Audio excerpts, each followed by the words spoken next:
তো এই ডিমটা হলো গিয়ে আমার টার্গেট দ্বিতীয় নাম্বার ডিমটা দেখি মানে ভাঙ্গে গেছে। মানে টার্কিতে ডিম পাড়ার পরে এটার উপর পাড়া দিয়েছিল।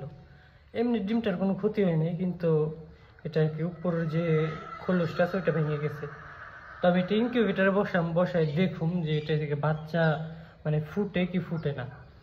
তো দেখি আল্লাহ যদি বাচ্চায় রেখে কি হয়, আল্লাহর উপরে ভরসা করে দিয়ে দেখি, ঠিক আছে। এটার একদিকে ক্রস করে দিলে মানে আমার উল্টাইতে পাল্টাইতে সুবিধা হইব, তার জন্য আর কি ক্রস করে দিতেছি।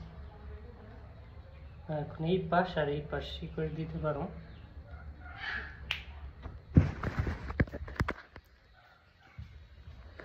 কারণ চলে গেছে, তারপর আমি নিয়ে বসাই দেখি।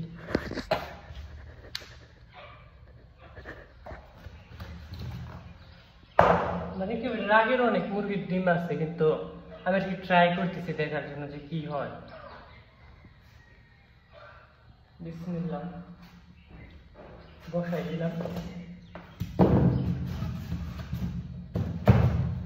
এটা বসানোর মানে হয়েছে গিয়ে যদি মনে করেন ডিমটা আমি রাইখে দিই নষ্ট হয়ে যাইতে পারে সম্ভবত।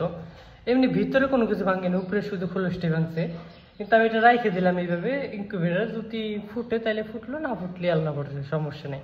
কিন্তু এটা শুধু মানে মনের শান্তির জন্য রাইখে দেব। কারেন্ট এখন আসে নাই, আসলে বাদে অবশ্যই করুন।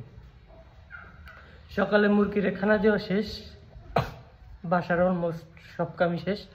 আজকে হাট আছে মুরগির, তো হাটে যাইতে হইব, তো তার জন্য প্রস্তুতি নিতেছি।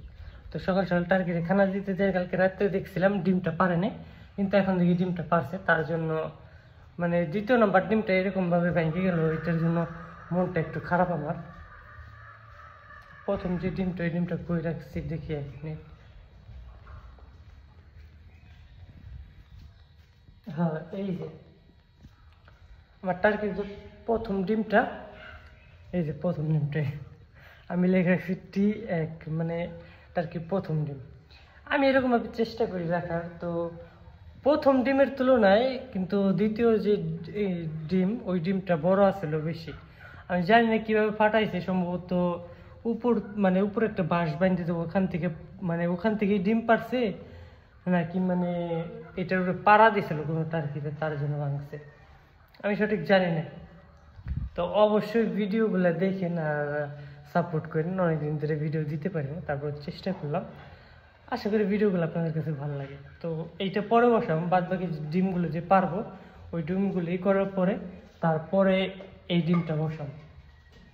আজকে কোনো কাট ভিডিও করলাম না বা ভয়েস ড্রাইভিং ভিডিও করলাম না, আজকে এমনি ভিডিও করে আপনাদের সাথে শেয়ার করে দিলাম। তো ভালো রাখেন, ভালো রাখেন আপনাদের চারপাশ। দেখা হবে নতুন কোনো ভিডিওতে। আসসালামু আলাইকুম।